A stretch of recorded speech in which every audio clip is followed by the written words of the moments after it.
And welcome. This is the End of a Species podcast.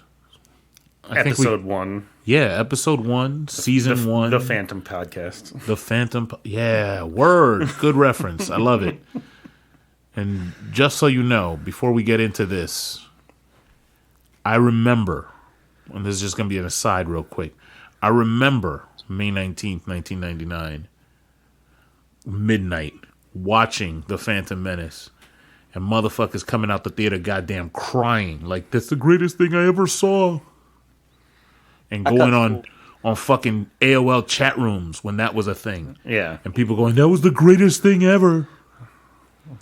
Only for years later. I can die happy now. Yeah, only for years later to betray the whole franchise. I hate Jar Jar. Go fuck yourself. Anyway, so the End of a Species podcast. It's okay to hate Jar Jar. Like, I just want to preface that. It's okay to hate Jar Jar. He may be a Sith Lord. We don't know. But they define the whole fucking. I mean, we'll do episodes on this, but they define the whole goddamn fucking franchise based on, like, it's just this. Like, no, they talk about his Senate shit. Like, get the fuck out of here. Anyway, so. Real quick, I remember being in the midnight showing of that too, and then like when Obi-Wan does a flip over Maul and cuts him in half, the whole place cheers, standing up out of their seats with an ovation, and I'm like, and then like 3-4 years later, like, that was the dumbest movie ever. I'm like, no, it was not. Shut your mouth. Yeah, get the fuck out of here. So the whole idea behind the End of a Species podcast, and we dropped a few episodes prior to today. It's testing the waters. It was just kind of showing a little bit of this, a little bit of that. But overall, the main idea is it's a wrap for humans. Like, we did good, right? Mm-hmm. What did you say before? We hit bacon and the internet, and we topped out. Like, that's kind of where we did. we hit our stride. We peaked. Now it's downhill from there. If you look around, you can probably see what we mean. And so we kind of explore that in different ways. Today's episode, I'm going to let Adam introduce it before we introduce everybody on the episode. But specific topic we wanted to cover. So today we're wanting to talk about like why it's so hard to make a superhero movie. And what led me to this was most recently the Joker movie, and how it's getting all of these accolades of being this great movie, and I really liked the movie. But was it a superhero movie? Like, or do we know? We might not know. But we're going to explore that kind of effect today. So, but like, I'm Adam. I can be found on the internet at Tatooine Hermit on Instagram. That's about the only social media outlet I have. Over Skype, we have joining us Imaginate. Can you hear us? Yo, you cut out. Oh, all right. No worries. That's what happens with the interweb voice thing. But yeah, let us know. I guess introduce yourself. Let us know a bit about yourself. Hey, what's up, y'all? It's Imaginate. My handles are It's Imaginate Music on Instagram. I'm an MC. Also, YouTube.com/Imaginate. I have a hip hop weekly series that I post up a freestyle Friday type of video. Essentially, we make music videos every week for the entirety of this year so far. End of a Species helped produce about half, maybe more than half. More than half for sure. Of those? Pretty much. Yeah, you guys pretty much like produce most of them. In any case, I'm Jeff.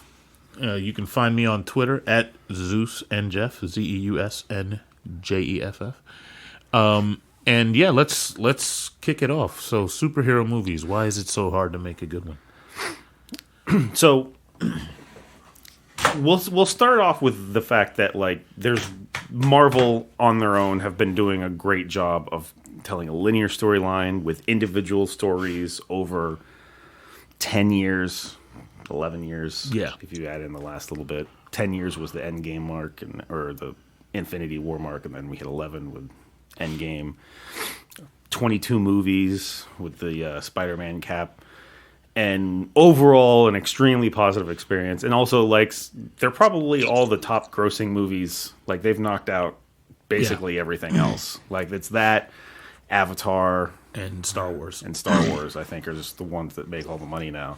But like, if you don't know, we've got 4 or 5 more Avatar movies coming, because James Cameron was told that, like, yeah, they're interested in the second one. He's like, 2, I'll give them 5 more. I'll film them all together. I'm like, and he's doing a Lord of the Rings style, kind of just like, yeah, we're just going to film it all at once. So like, no one's going to do anything for 3 to 5 years. And then I'm going to spend the next decade editing this monstrosity in a dark room somewhere, probably in that sub that he sank to the bottom of the ocean in to like investigate the ocean or whatever. He just put up his own money to do that.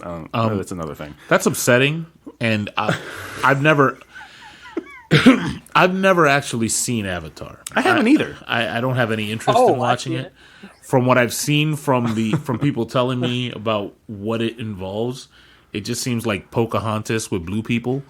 Yes, I heard that's 100% what it is. Well, I heard it was Fern Gully with blue people minus Vanessa Williams. I mean, like, it's just whatever. So if they're making a ton of them, it's more stuff for me to avoid. But I agree with the Marvel thing. Marvel has kind of given us a blueprint that I would say started with let's maybe as far back as Blade, right? Where Blade came out, and it's like, but also Blade was like, didn't feel like a superhero movie. It seemed like a vampire movie with like an extra like little with a specialized vampire hunter kind of a thing. Yeah, and then X-Men. You know, I told my wife that it was like, you realize it's a Marvel movie, right? And she's like, is it? And I was like, yeah, like we go and watch it because we watch horror movies during Halloween, and we just passed that. But like, yeah, and the opening of Blade, it says Marvel, Marvel Comics, and I'm like, it's only like 2 seconds, and like if you weren't paying attention, you'd miss it. But yeah, blink and you miss it. But yeah. But then you have like X-Men and the Tobey Maguire Spider-Man, where it's like, hey, there's a future for this, and there's a cohesiveness, like, from X-Men to X2 to X-Men United. This grumble is there's a set plot. X-Men United was the first movie that involved superheroes where I was like, they included a meme in the movie that was on the internet. It was on the internet first as a meme, and then they just put it in the movie because, why not? People will laugh. And I'm like, no, that's not what memes are for. I'm not proud to say that I rode with 8 to go see. Juggernaut, bitch. Well, I rode to that movie with 8, and I'm not proud to say we were in such a rush to see that movie. 8 was doing like $110. I was gonna say we got there in like 5 minutes though. It was insane, but it was this movie. I think that was also probably our Avengers Infinity War trip, wasn't it? Or no, that was Endgame. When I was driving and like, I'm like, you got a trip that normally takes 40 minutes, like in 20. It was 15. Yeah. 15, whatever. Like. But I just remember we were getting out of work, or I was just getting out of work, and it was just like, let's go. Yeah, we gotta go. But yeah, like the thing that Marvel perfected was not just the ability to create the cohesiveness between movies and keep, for the most part, the same people in the cast. I think, let's see, you had well, you got to sign somebody for a 5-movie contract to start off with. They're like, look, we're not going to make a 1-movie investment for you. We're not pulling another like Edward Norton as Hulk. Like, yeah, screw like, that. So Edward Norton and Eric Bana. Does the Eric Bana Hulk count as part of it? Well, the Eric Bana Hulk is technically the predecessor to the first one, but they changed the entire cast. But it's the same. Like, they reference that movie in the first in Incredible Hulk. Interesting. Or whatever. Like, so they reference it, but it's not technically. Yeah, I mean, well, so Edward Norton got changed. his name escapes me, but Don Cheadle replaced him. But so those were bigger characters that were changed. But for the most part, you have a cohesive cast throughout. But not only that, but they came with like they gave you like staying power. Like there are a ton of X-Men movies by the grace of God because they kept trying. They kept like, hey, okay, you didn't like the future shit? Okay, we'll give you the past shit. You don't like we don't really talk about X-Men after X3. Yeah, like after X2, really. It's just bad. Mm-hmm. But like, okay, so Marvel gave you a wonderful blueprint, starting with Iron Man, ending, I'll say Far From Home, but really with Endgame. Right? Yeah. Because Far From Home, they say, is the end of that phase, but it's just they say it's the end of the phase, but that's just like the cherry on top. Like it's a wrap up for a couple of particular characters. Yeah. And it kind of sets the stage for like the next set of things to go on. So it's like a joiner cable kind of thing, like one of those. So we'll say one of those plugs that's like female on both ends because you have to put a male on each side to connect everything. It's one of those. But it's still like even then, that's still a great movie. It was a great representation of Spider-Man. It was a great representation of Mysterio. It had like great everything. And Mysterio is one of my favorite villains, and probably my favorite Spider-Man villain. And I thought they did a great job with him. But why can't other people do that? Because they're either the people. This is my personal opinion on it.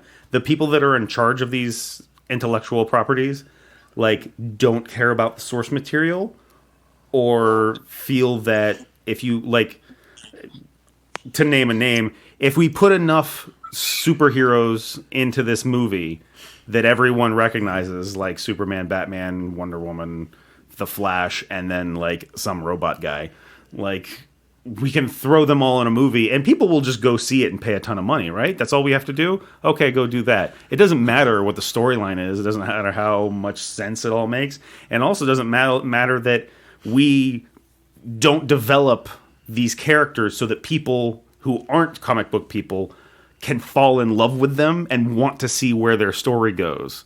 We're just going to throw them all in a movie to get butts and seats so that we can make a paycheck. And the thing about that also is, like, seeing some of the aftermath of it is, like, the original Justice League was like 3 hours and change because it had all this stuff. And they cut it down to under 2 hours because they knew it wasn't going to do well. But they're like, oh, if we have more showings throughout the day, because it's only 2 hours as opposed to 3.5, we can have double the showings and then make more money on this masterpiece that we've put together. I think something that jumps out quote unquote is quote unquote masterpiece, but like, you know, like with like a cocked eyebrow and like a lemon face, you know, that you've been sucking on a warhead. One thing that jumps out for certain is the development piece, because before the first Avengers movie, you had a well-established Iron Man lore, a well-established Captain America, well-established, like, you knew what was up with those three. You had a Thor heroes. movie, you had a Captain America movie, and you had two Iron Man movies, and a Hulk movie, but technically two Hulk movies. Yeah. Like, for people to get to know the characters, technically two Hulk movies, and then you brought it together. And then, like, you had people that wrote it, that cared about the property, that knew the characters and saw where something could go, and then took you on a journey for everything. And I think the thing that the big advantage to that is when you have interactions between, like, the fight in the forest between Iron Man, Captain America, and Thor, where Thor hits Captain America's shield with Mjolnir and he zaps Iron Man, and it's like, oh, I have isn't how that much? Isn't that 1,200% power? Like good. Like, those interactions become that much better because you know the rules in the world that you're interacting with, right? Mm-hmm. So you know who this Tony Stark is. You know that you are interacting with him in this capacity. You know who Steve Rogers is. You know what he's been through. You know what his motivation is. Versus throwing these characters in, and like really in Batman v Superman, you know that Batman's a vigilante guy who's kind of disgruntled, but you don't really know why. You know, and so, no. That was just a terrible film. In Batman v Superman, like we've had so at that point in Batman v Superman, we've had how many Batman movies, and I'm going to include the Adam West one from the 70s. So we've had a lot. We've had the Batman 1970 or whatever, Batman 89, Batman Returns, Batman Forever, Batman and Robin, Batman Begins, The Dark Knight, Dark Knight Rises. So we've had 8 Batman movies. And Batman 89 and every Batman single Forever. I don't know that there was a Martha and Thomas Wayne dying in Batman Returns, but that's what I was getting to. And almost every single one of those fuckers is we see some Wayne parents getting shot with pearls and the guy in the fucking alley. Like almost every single one of those fucking movies. So like when we have Batman v Superman, does our opening really need to include Thomas and Martha Wayne getting shot again? Like, haven't we seen that? It's almost like the Spider-Man beginning. Waste of time. It was like 10 minutes. It was like 10 minutes of the opening. I'm like, at least. I felt like it was an hour. I was like, all right, what about? And I'm like, I'm getting popcorn. I'll be back. That's what I loved. That's what I loved about Tom Holland's introduction to Spider-Man. MCU. We've seen, because people know the Spider-Man. Like 3 years ago, we just had Amazing Spider-Man 2. Like just put him in there. Like redo his suit a little bit. Give him like a reason to be here, and done. That's it. We're done. Yeah, they didn't redo an origin story. Nothing. And he even references like when it happened, like whatever it is. Yeah. Wink, wink. Yeah, I got bit by a spider, motherfuckers. How many you knew? Like, exactly. Yeah. So that's one thing. The fact that like DC movies disappoint me so much because I'm looking at my Batman poster right now, and Batman is such a great character. It's my favorite superhero. Superman is, I don't really like Superman too much, but I didn't think that movie was bad. Man of Steel was a good, but like Superman movie. But like Superman as a superhero, that's easy. You can't make a good video game with Superman, and and it's not and this isn't a knock on anybody. It's just hard. Like it's difficult to. I almost laugh when for a guy that's invulnerable and can barely be stopped except by like one green rock. Like it's hard to like make a video game with like a life gauge and like a power meter so that you can't like laugh when overuse all your powers and stuff. When I see Superman in Injustice and Injustice 2 and Joker is just like a jab and that hurt. Come on, man. Like you can suspend disbelief because it's a fighting game and you have to. But if you were to do that for a game where it's just Superman, is difficult. I get it. But as a character that you can put in a movie, special effects done. Whatever special effects you want to put, you want him to fly out to space and come back in 2 seconds. Yeah, he could do that. You don't even need to explain it. Like so. You look at the Justice League as a whole, and it's so much that you get so many free passes, and they just didn't do anything with it. It was such a bad movie. There was no creative consistency. It's not like, well, we're leading toward fighting Darkseid, or we're leading towards like Lex Luthor's our villain, and hey, like for the first half of the Marvel stuff, you can tell that there's somebody pulling strings in the background, but you don't really know who or what, and you're like, oh, something's going on. I'm not sure what.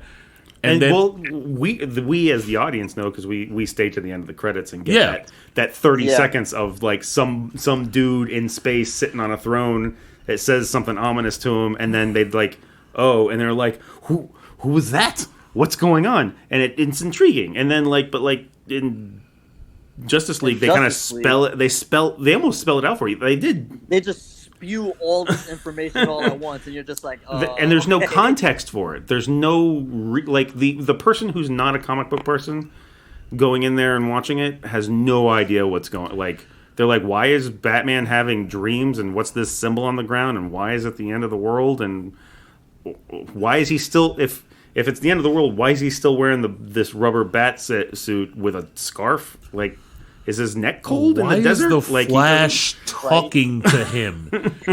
Are we going to see the other end of that anytime? Nope. It's just going to be... Especially because this Flash movie keeps and getting what pushed does back Lois have to do with anything? I mean, like, and all of those things are the things that's like... It's like, oh, we gave you this intriguing thing that you can discuss, but we're never going to show you why, because we don't really know why. And we didn't really plan that far ahead, and nobody's really writing the movie. And then we're just going to kind of do a complete 180 and give you something else. Like, here, you guys like, what, Shazam? Yeah, I mean, Shazam was a great movie. Shazam was a great movie. But hey, you guys like that? Okay, here you go. And it's in the same universe, but we don't know if it fits to anything. Did I mention Aquaman? You like Jason Momoa? Here you go. We'll give you a crappy Aquaman movie. What does it mean to the rest of the thing? We don't know. Fuck if I know.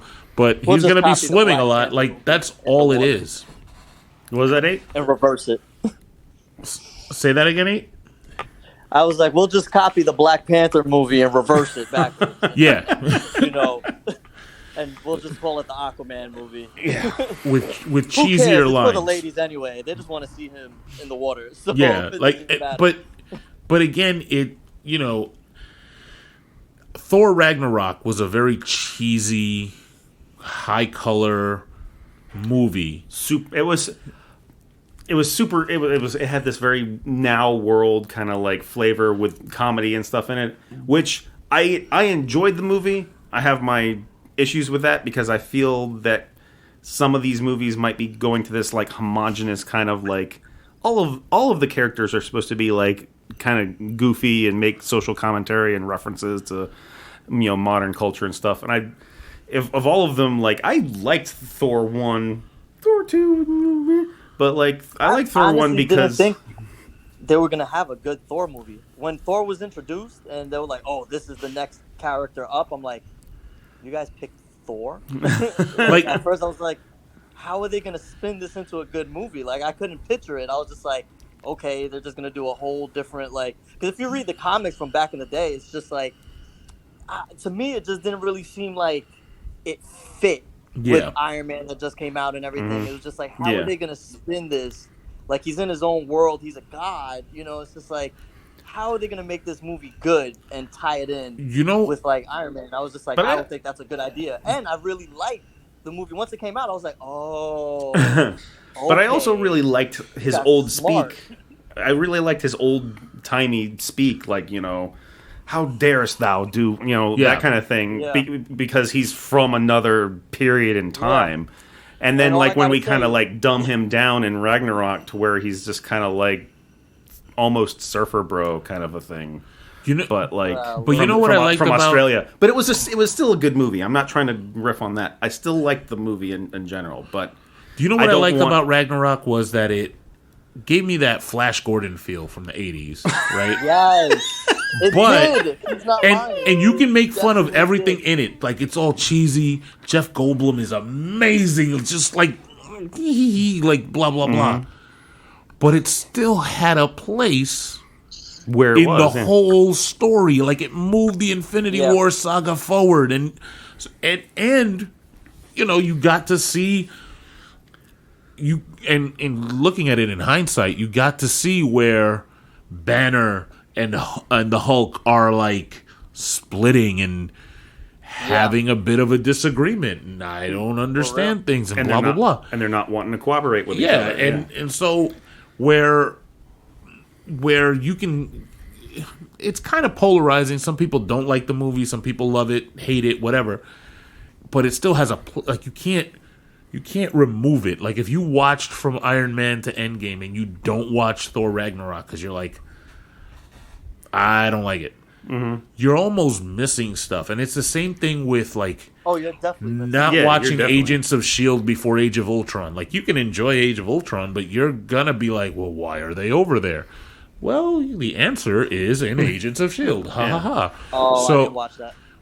But and then you get confused. I But still enjoyed Age of Ultron though. Yeah. there's nothing in DC that tells me, hey, if you miss Aquaman, you're not gonna get it when they all get together and do the next thing that they do. Well, they've already gotten together twice in two different movies, and they didn't have to have any kind of context or plot or any kind of connection. Yeah, it's in just, any way. It's just a bunch of stuff that happened. and you know the trap that they fall into is the fact that, like, in the original Avengers movie, as soon as the Hulk gets involved, he's like, "Oh yeah, I'm murdering everything. I'm the Hulk." Duh. And Marvel looked at that and said, "Okay, we cannot do that anymore. We have to find ways to either take him out of the equation or give him something that stops him from doing the thing that he does, because we want there to be a challenge." Hulk smash. Yeah, and the thing with Batman v Superman and with Justice League is, well, as soon as Kal-El gets involved, Then it's like, we hey, won. We won. Hey guys, what's up? Yeah. And even then, in Exactly. Justice League, didn't they take him out of it for a little bit? They're like, "Oh, you've got to go." Like he's kicking the shit out of Steppenwolf, and they're like, "Oh, there's a bunch of civilians in trouble. He's got to go save them because he's the only one." And then Let me go pick up a house, and then I'll be for right real. back. Hang on, Yeah. be right back, guys. I'm back in town. Pop right back. I'm back in time for dinner, Yeah, guys. And he's the Hulk smash button. So, what are you gonna do with him going forward? I don't know, but I really don't care. Like, why is it that they can't just pick a It's a direction? good movie. But to me, it's like, pick a direction, make me interested in that direction, and just go. Just go. Like, there was a while between Age of Ultron and what was the next? Was it Ant-Man right after that? What was right after Age of Ultron? But I know there was a gap where they were getting killed. Like, I don't like this movie. But Well, no, because I think after Age of Ultron, we started getting Wasn't into it Guardians. Thor- Guardians Oh of the yeah, Galaxy it was 1. Guardians of the Galaxy and stuff like that. very likely. But, like, I know there was some context about Ant-Man 1 that people had issues with, which I didn't. I liked Ant-Man 1. My wife, it's her least favorite character. She can get behind Ant-Man a little bit for, like, certain things. She thought he was great in Civil War, but his standalone movies she doesn't care for. I liked I liked Ant-Man 1. Ant-Man 2, I was like, this is, like, all right, whatever. Yeah, So I feel the same it started way. losing Ant-Man 2 it. was not really yeah, that great. I think I cursed you out after I watched Ant-Man 2. Because I saw it, like, I had a conversation with Adam. I think before I saw it, I'm going to watch it. I think I messaged you that I saw it, and I was like, yeah, it was good. Yeah, It was and all then right. you didn't say nothing else, and then I went and saw it, and I was like, "You let me watch this shit?" Yeah, that. Oh, I that was one hated that it. I waited until it dropped on Netflix and I watched it. Okay, That yeah. was the only one. I hated All it. the other ones I saw in theaters. And you know, and something that you said about Ragnarok is where everything gets homogenous. Like, there's a way to be funny and be kind of clever with it. Like, Avengers 1 had a very good flow and a very good stride in how a lot of the characters were interacting with each other and making fun of each other and saying whatever.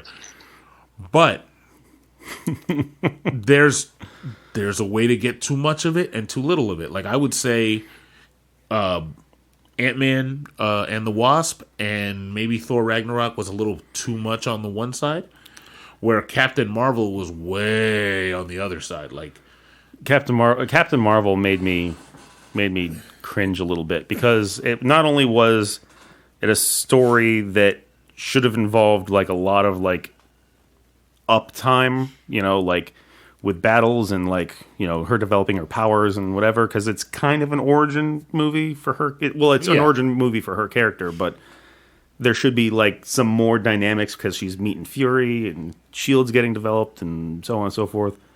But like,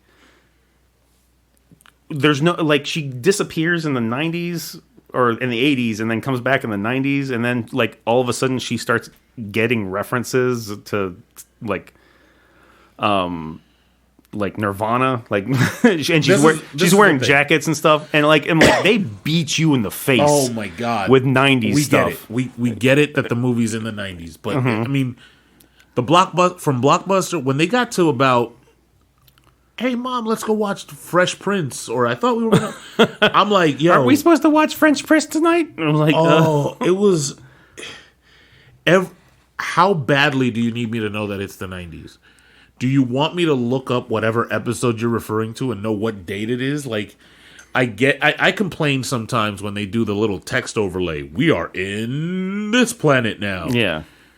But that was worse to me. I would take the Yeah. text overlay all day over. Over.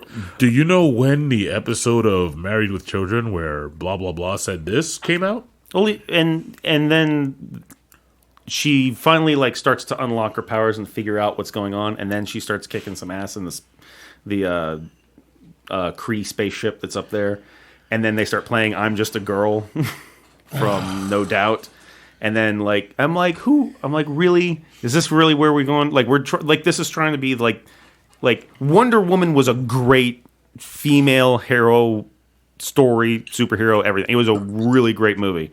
And then like this was supposed to be like their answer to that, I thought or felt. I had like a felt, and like it just seemed like, oh yeah, like I can kick your ass, but because I'm just a girl. But like also like aren't you kind of pandering?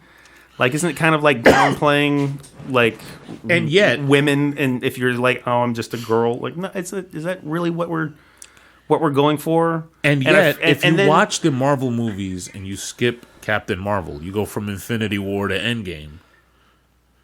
not missing much. Well, you still kind of miss plot points that you need. Oh well, I guess because she saves Tony. Yeah.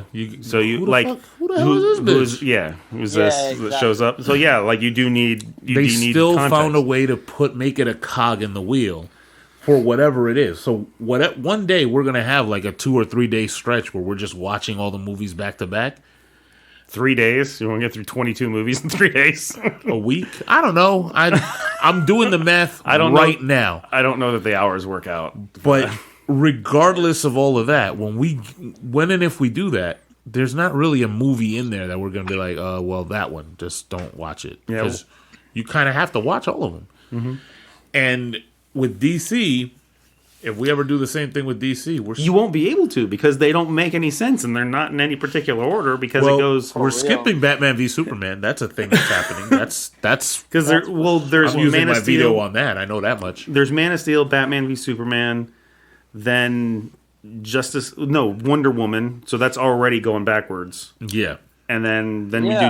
we do That's Justice League, in the and past then anyway. and then the next Wonder Woman 84 is still in the past again. Like we haven't gotten to current. How cool would it have been if just one change? I still wouldn't have liked Batman v Superman, but if they would have put out Wonder Woman first, Yeah, and you have the plot point of her looking at the picture at the end, and then you know where that is. and looking at the picture and going boom, and then having the interaction with the Wayne stuff, like, hey, I'm gonna send this to whatever, and then It would tie Batman the v story a little Superman bit comes better. out. Wayne gets the picture, and it's like, oh, it's from that. Not what's happening. What? Why is what? I don't know. I think they did that in recovery to how bad Batman vs Superman was. I completely agree with that. I think You they know did that completely in recovery. They're like, oh shit, we got to make this somewhat make sense. So this is what we're gonna do. But at the same time, it speaks to the lack of commitment and lack of commitment. They can't keep actors. Like we don't know if Henry Cavill is still Superman or not because no idea. because he's refused to talk about it. There's talk about how he's being removed as Superman. They're going to get someone else. Jason Momoa, when Aquaman came out, they were like asking him on the red carpet, is like, is Henry Cavill still coming back as Superman? And he's like, Henry Cavill's my boy. And I'm like, that doesn't answer anything. that tells us I know shit. him. And so, like, we've already replaced Batfleck. So Ben Affleck's not Batman anymore. They've replaced him with Robert Pattinson, the glittery vampire from fucking Full Moon. I don't even What is want to it? talk about Twilight. Batman Yeah. Well, in his defense, I've heard he's a good actor. he's recovered since then. And not to, Is that what we're calling Twilight it? fans, do not write me. I don't care. I've seen all the Twilight movies. I haven't seen it. I saw the first one, and I gave think up. I own them all. You know, One. whatever. It's I great. might have seen one of them. But when you want to be Batman and that's your resume, no. Yeah. No. That's what I'm going to say. But he has recovered. Like, Hacksaw Ridge was fucking amazing. Didn't see I it. didn't see It was a good. They If you should've haven't brought seen back it, it's a good Christian movie. Bale. I'm sorry. I think they should have brought back Christian Bale. But you're right. They In should have. the They whole should've. thing with Christian Bale should have just stayed in it. They should have just had Christian Bale, because like he in the movie, like spoiler alert, in Dark Knight Rises, he's not dead. So like they should have had him come back as some kind of like. That's what I thought too. As They the should have never disgruntled recasted older. Batman.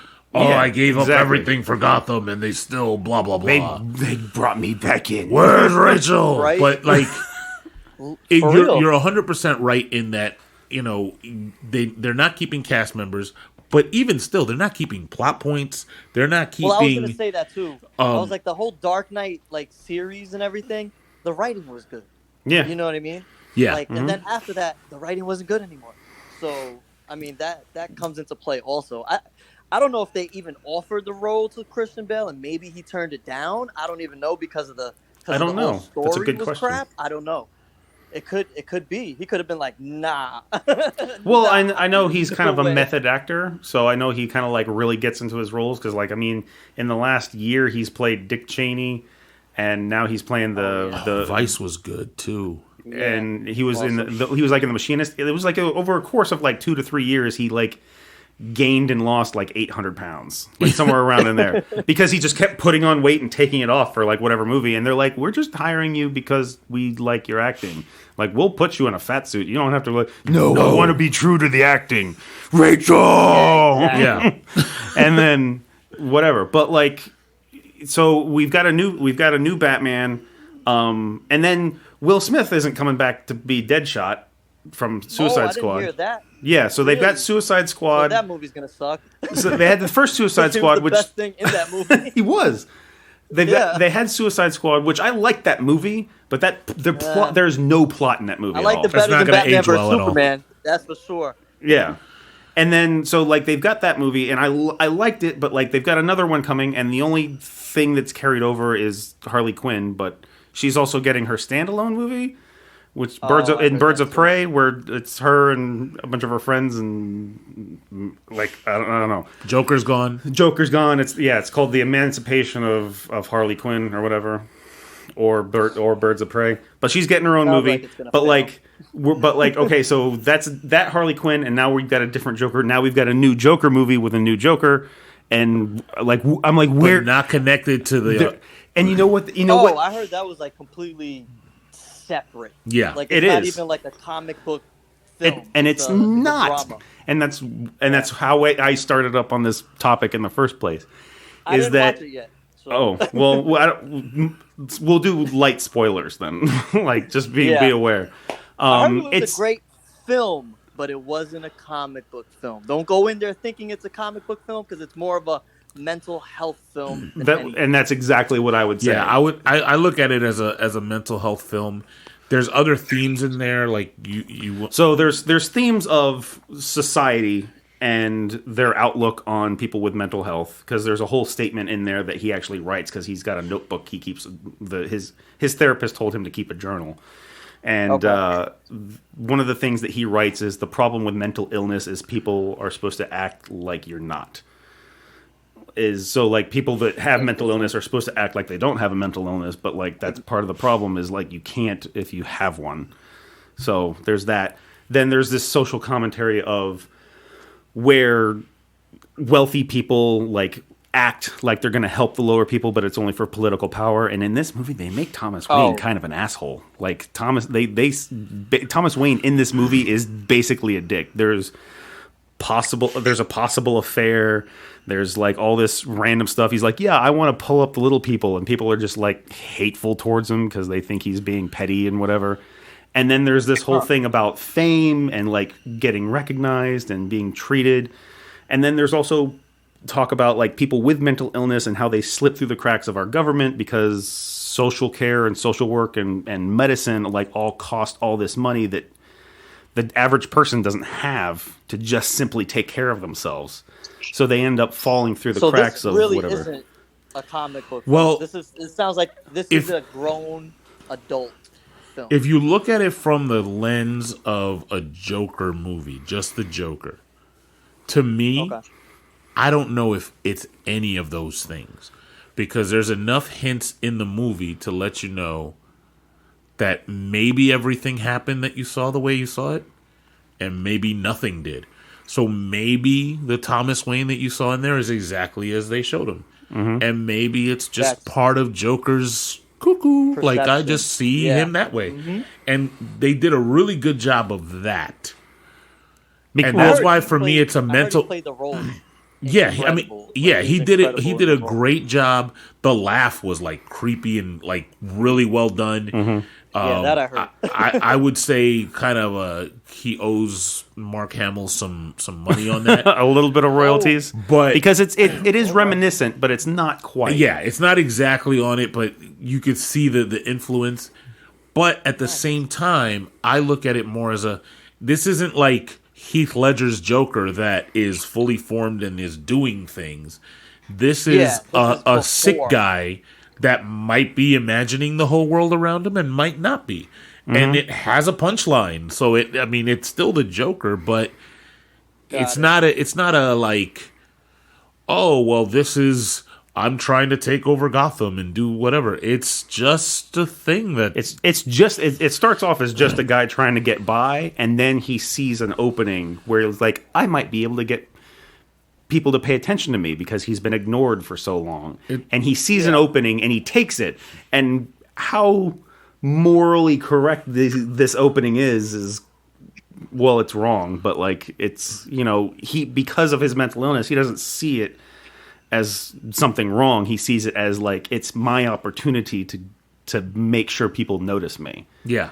And it's a series of unfortunate events that may or may not have happened. That's how I see it as. But this could have I feel, and people are going to hate me, I'm sure. This very well could have been the dark side of Barney the dinosaur, because like you take him from being a clown and put him in a giant purple dinosaur suit, and you could basically have the same story. And it wouldn't be any different. Yeah, the only thing to me that makes me think the way I do about it is the fact that the Joker's my favorite villain, second favorite next to Darth Vader, but my favorite comic book villain of all time, period. And the fact that I know, things from The Killing Joke, I want my background to be multiple choice. That's the kind of stuff that I know about Joker. And the fact that they kind of put things in there that are like almost like glitches in the Matrix. Like, is that really a thing? I don't get it.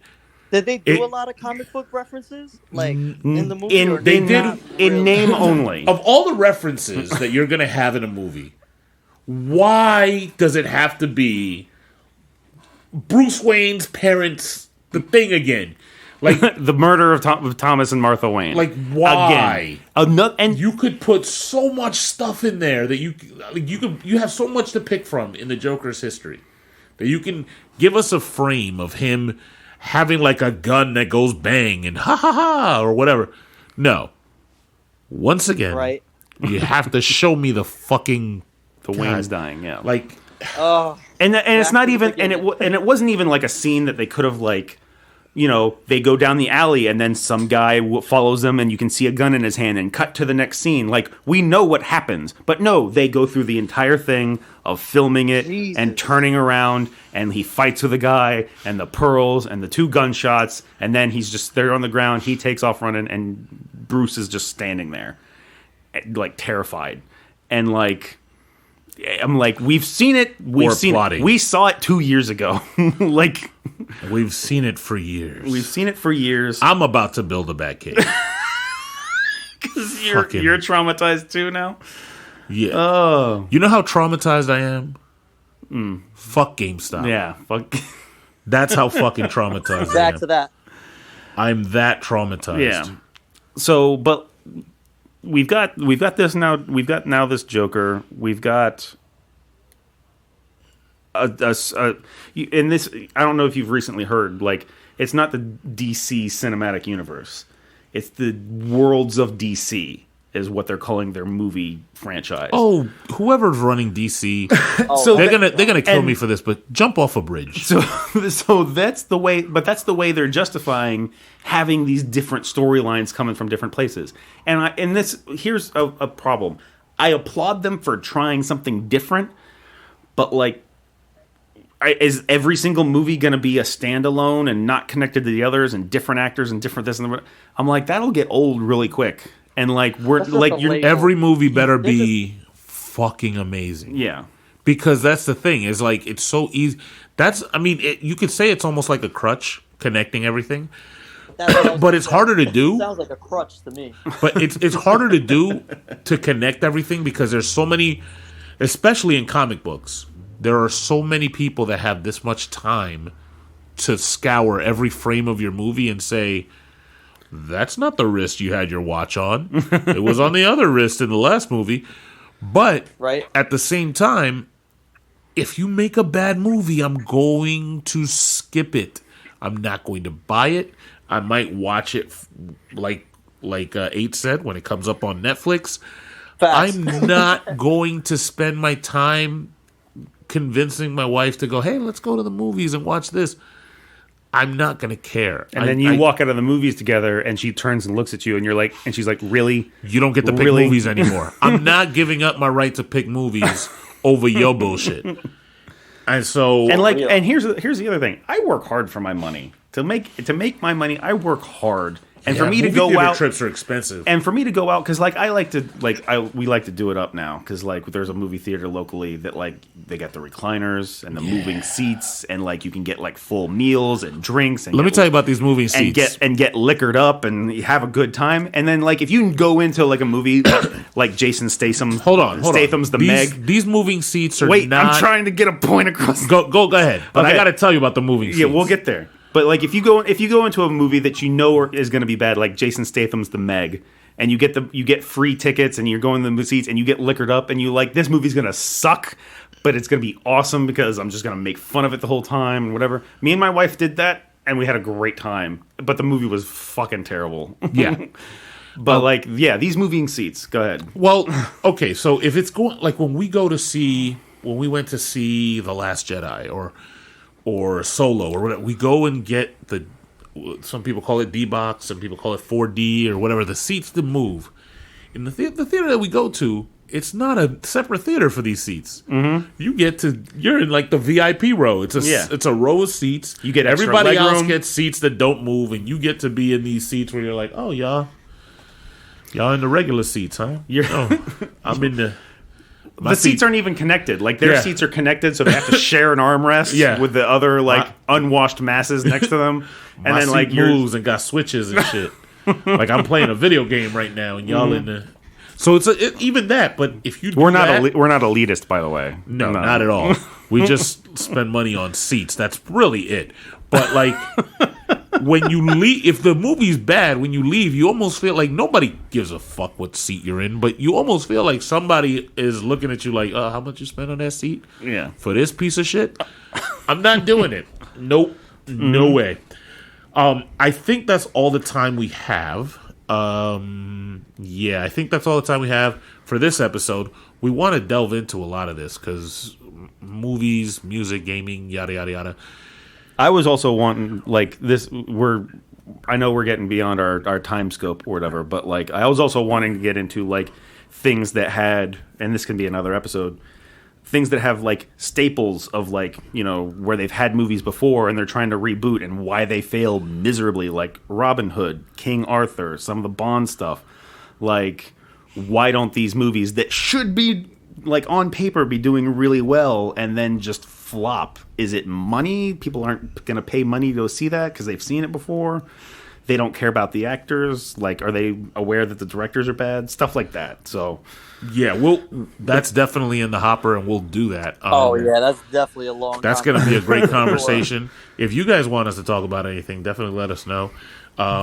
And if you're listening on a podcast, subscribe. We're going to have regular episodes. If you're watching on YouTube, hit that little subscribe button. There's a bell next to it as well. And the thumbs up sign, I know it does something, but hit that one. Not the other one. The other one might like erase everything on your computer. it's a Trojan. It's a trick. Yeah, like there's going to be that one. there's going to be some ransomware. They're going to have to pay to get your computer unlocked. Yeah, we don't want that to happen. We want the subscribe button because that's first of all, that's protection for you. Yeah, and absolutely. then the bell notification next to that gives you the opportunity to know when we have another public service announcement for you. Yeah, and then the thumbs up makes sure that like ISIS doesn't win. And all the scammers in the world fall into the ocean. All right, so we will see you guys next time. And this is the End of a Species podcast. We out. Peace.